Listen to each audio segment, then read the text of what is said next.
I want to show you this in the life of Joseph, where he had to walk out his forgiveness with his brothers that had sold him into slavery. He hadn't seen them for 22 years.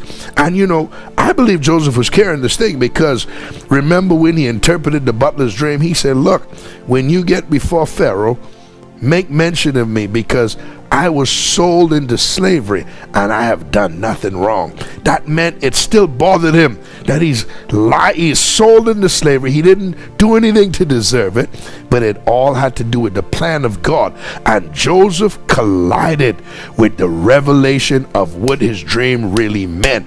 He understood his purpose. When Joseph saw his purpose and realized this was God, man, he forgave his brothers. Ooh, glory. Let's read this. Genesis chapter 45, beginning at verse 1 from the New Living Translation of the Bible.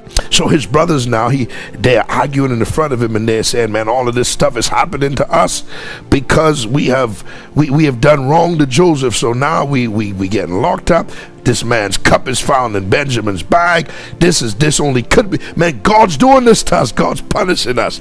And they don't realize that Joseph could understand every word they are saying, because he was speaking to them through an interpreter. He didn't speak to them in their local language. So he could understand everything they were saying.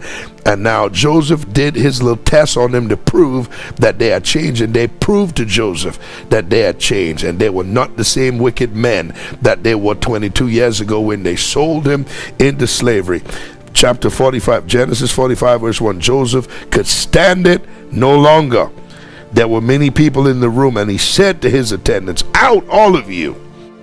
So he was alone with his brothers when he told them who he was. Then he broke down and wept. He wept so loudly the Egyptians could hear him, and word of it quickly carried to Pharaoh's palace. He had to weep. Can you imagine? He's carrying this stuff for 22 years and didn't have a chance to resolve it, and now he is in the front of these brothers who ripped his coat off of him, threw him down in the pit, almost broke him up, sold him into slavery, took his coat, dipped it in the animal's blood, carried it to his dad, and told his dad an animal ate him. Man, but this was all the plan of God. But man, I would have been struggling too. Hey, come on here. Don't even play super spiritual with me on this. Now watch this. Listen to what he says.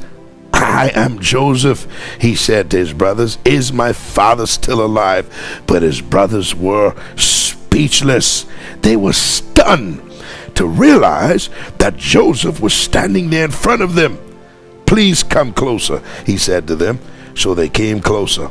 And he said again, I am Joseph, your brother whom you sold into slavery in Egypt. Don't be upset. Here it comes. Don't be upset, and don't be angry with yourselves for selling me to this place.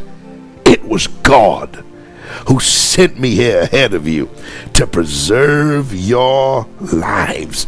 Wow! Joseph got the revelation.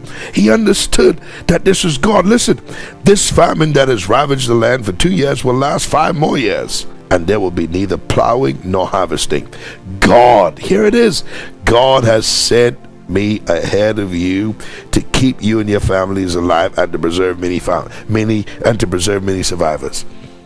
God have a rough way of sending us into his plan. Listen to this. So it was God who sent me here, not you. And he is the one who made me an advisor to Pharaoh and the manager of his entire palace and the governor of all of Egypt. Wow.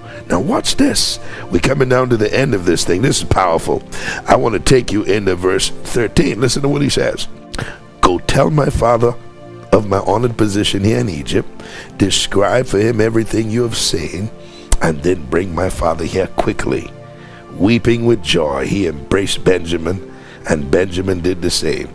Then Joseph kissed each of his brothers and wept over them. And after that, they began talking freely with Joseph. He forgave them. He forgave them. He released the bitterness he had, the misunderstanding. He realized it was the plan of God all along. It takes a mature person in God to realize what the devil and people meant for evil, God meant it for your good. God had a plan all along. My God, my God, my God. Let those people go. God's at work in your life. God want to take you deeper into his plans.